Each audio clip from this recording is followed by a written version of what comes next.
And she has an option for expansion. You can understand it later. Yeah, build a staircase. Yes, yes. That's a good idea. Yeah. In case if they do want to Then extend, they can do it themselves. they can do it. They have permission to build? Yes, they do. Hello, ഈ മാഡത്തിന് മനസ്സിലായില്ലേ? നമ്മുടെ Wayanad MP 4,10,000 vote വാങ്ങിയിട്ട് ജയിച്ചു പോയതാ, ഭൂരിപക്ഷം വാങ്ങിയിട്ട് ജയിച്ചു പോയ MP ആണ്.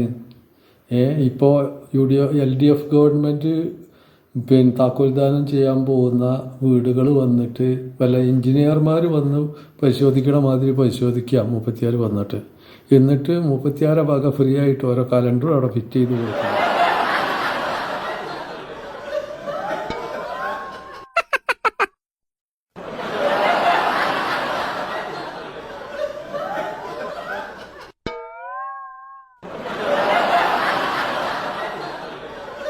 എന്താ ഇതിൻ്റെയൊക്കെ ആവശ്യമുള്ളത്? ഇവരോട് സഹായം ചെയ്യണമെന്ന് പറഞ്ഞപ്പോൾ MP ഫണ്ടിൽ നിന്ന് ₹1 പോലും ഇവർ കൊടുത്തിട്ടില്ല. അത് ഗവൺമെൻറ് ചെയ്യേണ്ട കാര്യമാണെന്നാണ് പറഞ്ഞത്. ഗവൺമെൻറ് ചെയ്യേണ്ട കാര്യം പൊതുജനങ്ങൾ പൈസ ഇട്ട് കൊടുത്തില്ലേ? പൊതുജനങ്ങളും ഗവൺമെൻറ്റും കൂടിയിട്ടാണ് ഈ 400 ചില്ലാനം വീട് വെച്ച് കൊടുക്കുന്നത്, നല്ല ടൗൺഷിപ്പോട് കൂടിയിട്ട്. അതിൽ 140 വീടിൻ്റെ താക്കോൽദാനം നടത്തണതിൻ്റെ തലേ ദിവസം വന്നിട്ട് ഇത് മുഴുവനെ ചെക്ക് ചെയ്ത് എന്താ വലിയ സംഭവമാണ്. ഇവർക്കൊക്കെ എന്ന് പറഞ്ഞു കഴിഞ്ഞാൽ ഇന്ത്യയിൽ നിന്നൊക്കെ കൊണ്ടേ ശീലമുള്ളൂ, ഇന്ത്യയിലുള്ള ജനങ്ങൾക്ക് കൊടുത്ത ശീലമില്ല. ഒരു MP ആണ്. ആ MP ആവുന്ന സമയത്ത് എന്താ ചെയ്യേണ്ടത്?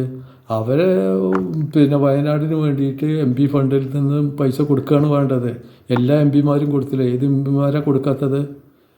മാത്രമേ കൊടുക്കാത്തുള്ളൂ. അപ്പോൾ എന്താണെന്ന് വിചാരിച്ചാൽ ഇതൊക്കെ എന്ന് പറഞ്ഞു കഴിഞ്ഞാൽ ജനങ്ങളെ പറ്റിക്കാൻ വേണ്ടിയിട്ടും വോട്ട് കിട്ടാൻ വേണ്ടിയിട്ടും വന്നിട്ട് പ്രഹസനങ്ങൾ നടത്തിയിട്ട് തിരിച്ചു പോവുക എന്നുള്ളത് മാത്രമേ ഉള്ളൂ. പക്ഷെ പൊതുജനങ്ങൾ നന്നായിട്ട് കൈകാര്യം ചെയ്തിട്ടുണ്ട്. നമുക്ക് വേണമെങ്കിൽ ഉളുപ്പുണ്ടെങ്കിൽ ഈ വാർഡിന് വരില്ല. ഈ വാർഡ് എന്താണോ ഗവൺമെന്റ് വീട് വെച്ചത് തെരഞ്ഞെടുപ്പ് സ്റ്റണ്ടാന്ന് പറഞ്ഞ MLA അത് തെരഞ്ഞെടുപ്പ് ഉളുപ്പിട്ട് ഇറങ്ങിപ്പോകാൻ പറയുന്നില്ല. പൊതുജനങ്ങൾക്ക് മനസ്സിലായിട്ടുണ്ട് ഇവരേത് ഐറ്റത്തിൽ പെട്ടതെന്നുള്ളത്. അതും കൂടി നമുക്കൊന്ന് കാണാം.